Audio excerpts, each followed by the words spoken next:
Welcome back to another episode of We Roguelike It. I'm your host, Boston. Joining me as always is Moonpeer. Hello. And Monkey Senior. Hello. We did our ranking of Don't Starve last week, and our first episode of Void Bastards, so we're here back for the halfway mark of our Void Bastards run here, entering into Nebula 2, if we were to talk about... That stuff's hard. I'm really not looking forward to going back to Nebula 3 for like the collection of little floating heads. I never know how to kill those things. Ugh, they suck. Anyways. Never seen any of that before. Or yet. Good luck for those. We are here for Void Bastards Week 2.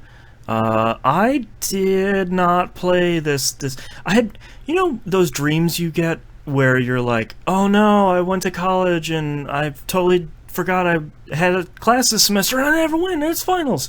I felt very much like that with Void Bastards this week, because I'm like, I played Tokyo 42, I played some other stuff. What's the other game we're playing? Oh no. And that was like at midnight last night. So, yep.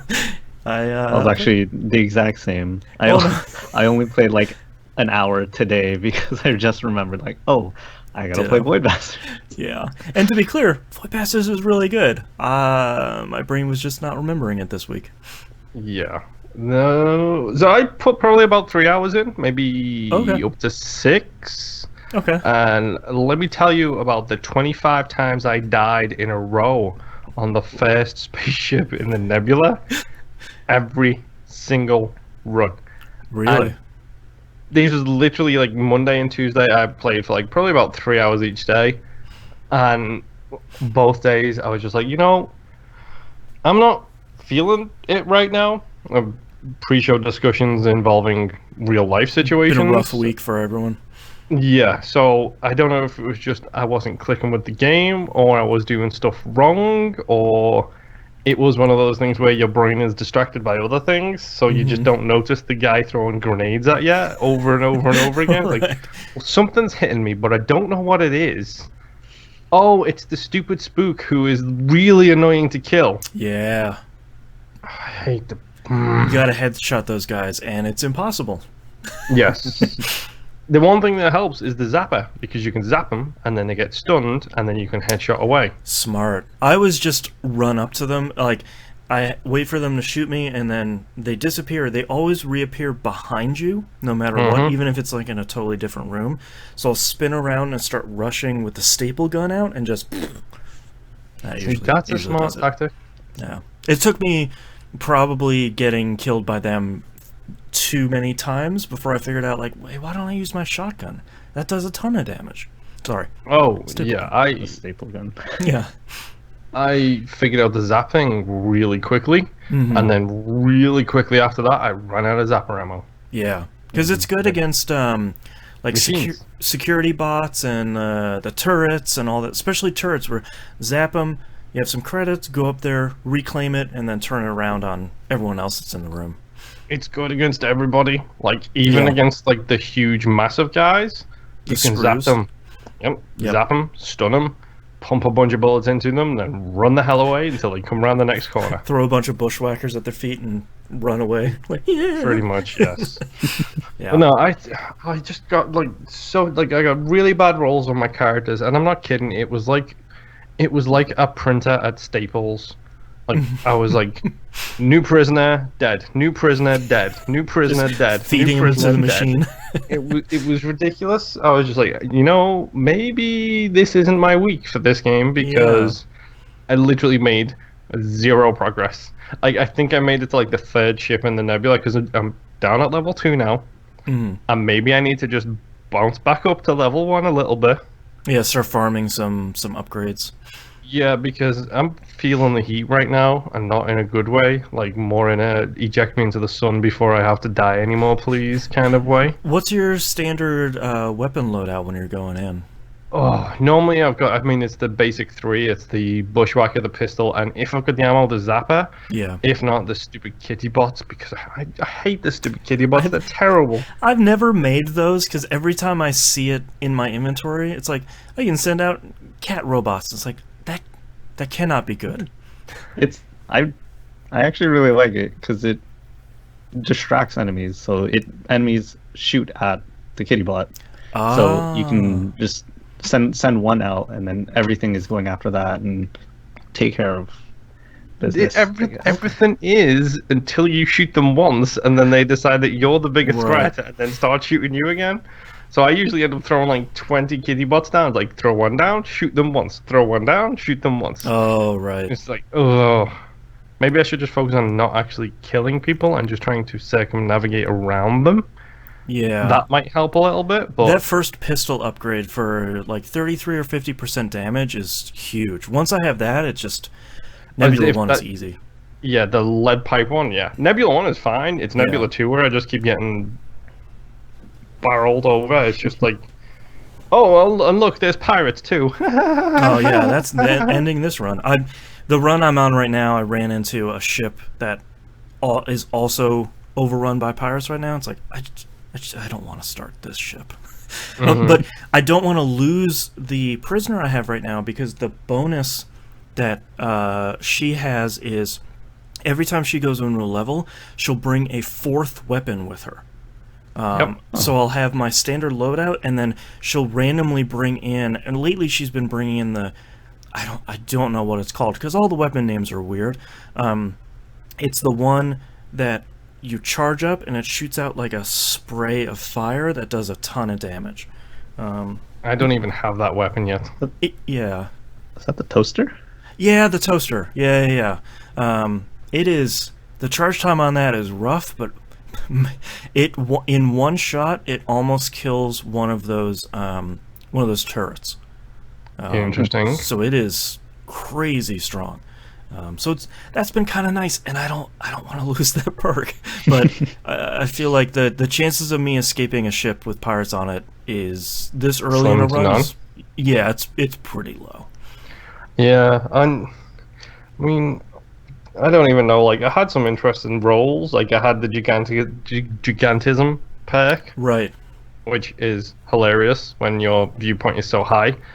I also love the fact that the prisoner photo for that is like someone's chest, it's just like their shoulders and like the bottom of their face. It's so good. Like, it's a really nice little touch. I'm trying to think if I've had any other really good ones. Have you gotten the one where they're short? I haven't got the one where they're short yet. I did get 2 consecutive runs where I use oxygen 50% faster because I'm short of breath. Oh no! Like, oh, that sucks. Great. That's rough. What a hell of a perk to have. Wow, especially that early, because you don't have all the oxygen upgrades yet. Like, why does Moon keep dying? I wonder. Whoops. Maybe it's the absolutely terrible perks that you keep getting on literally every prisoner. Yeah. I don't know. Can you like open like 7 prisoner packages, put them all in one, and then just choose which one you want? Yeah, like Rogue Legacy. It's like, which one of these 3 do you want? It's like, ugh, none of them are good. I feel like my one criticism from this game still persists, that I think on normal difficulty, I wish the citizens did a little bit less damage, because I feel like even the tourists, those little blobby guys that explode with the little hat on, I feel like even they do like 30-something damage at the start of the game, and that feels like so much. And I know, upgrade your health, upgrade your armor and whatnot, but early on, like, sometimes you'll just turn a corner and there's a bunch of them there, and I might panic shoot into a room and blow myself up. I don't know. Yep. Not my fault, though. I've definitely been surprise touristed before. Yep. I think I went into a room on floor 2. It was generating spooks. And I was taking my time exploring the room, and like literally I walked in and there was like 10 spooks, and I was like, well, I'm dead. Right. I'm locking this door and running. That is one thing I don't do nearly enough. I don't lock doors. Because if you can lock enemies into a room where it's like, okay, here's a screw, I don't need to go in this room, I'm going to lock them in there, and I'm imagining this door isn't there anymore. I should do that more, because like, but my problem is I've got the whole, to use the roguelike equivalent, so I've got the whole Isaac thing where it's like, no, you will clear out every single room, you will get every single thing that you've got in here to maximize your resources.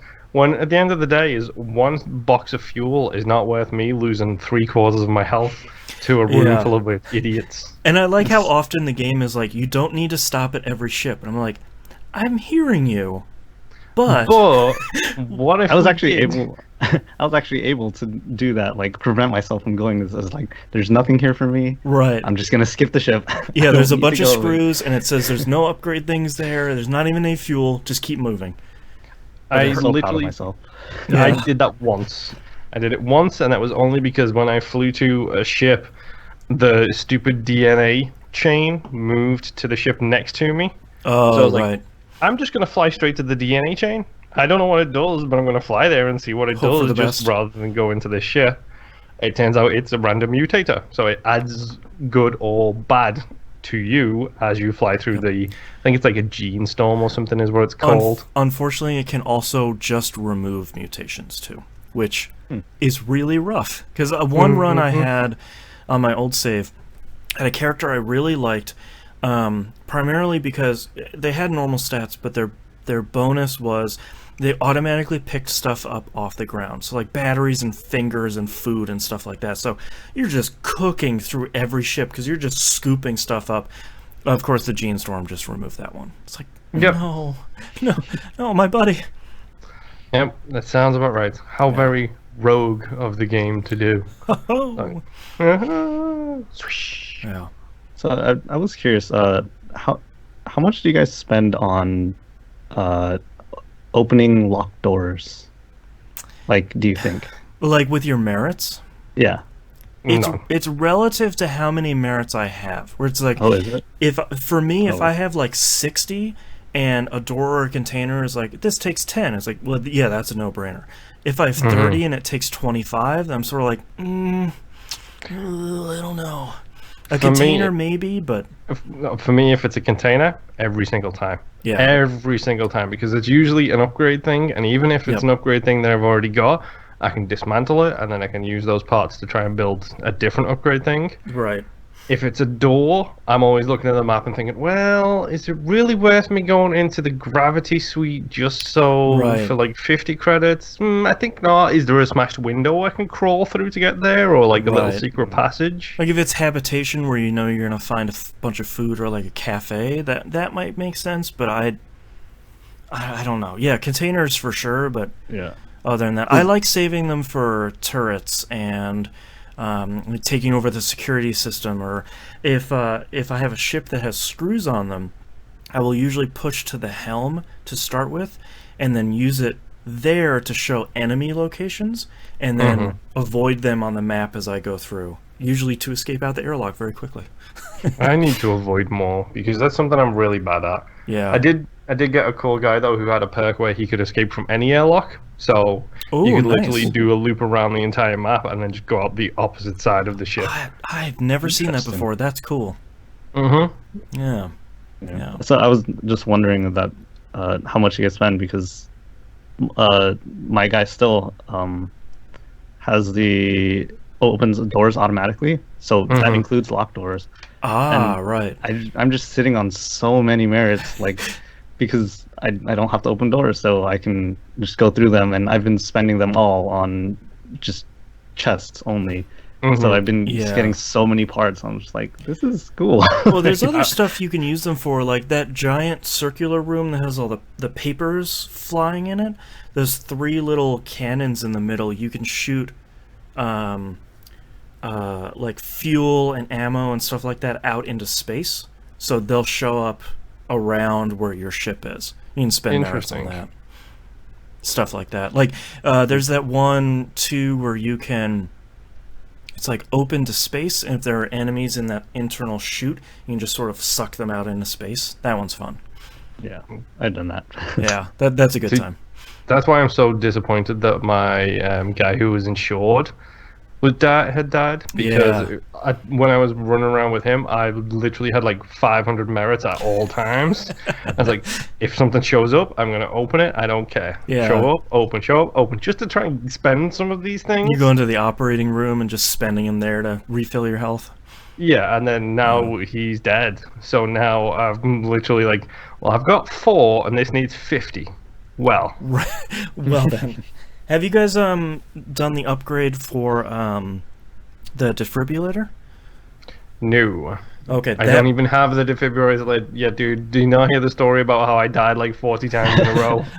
I on my previous save, I lucked into that pretty early, and I just remembered about it. I should go build one. But there's 2 upgrades. The first one will bring you back to life once. Second one will bring you back to life twice. And that is that it's good and bad, because sometimes you get a character where you're like, look, man, you and I aren't going to work out. You're just going to die in the ship. I'm going to reroll. I'm going to get someone better. Especially once your starting care packages get bigger and bigger. Yes. That's one of those upgrades, too. But yeah, sometimes it's just like, oh, you were so good and I died. Oh, it's bringing me back to life, yes! That's a really great feeling. Yeah. Void Bastards is good. I like it a lot. Yes. With the bad runs I've been on, probably partially my fault, maybe the game's fault as well. The game is inanimate. Let's blame the game. Okay. Yeah. It's all the game's fault. It's all my controller's fault because I don't have the Elite 2 yet. Right, That's where the issue lies. That's the core problem. You need the most control. Mm-hmm. Boy, I really wish I was playing this on PC. I did fire it up on PC, and the frame rate and how it looks, all of that is so good. And on my vanilla launch Xbox One, frame rate hurts a little bit, which is certainly not the game's fault. It is my fault for not buying a new console. But Scarlet is coming out here next year, so yep. Start saving. I am literally starting to save for that and PS5 now. Oh, dude, I've got like Nice. I've got like the Elite 2. Yep. The Switch Lite.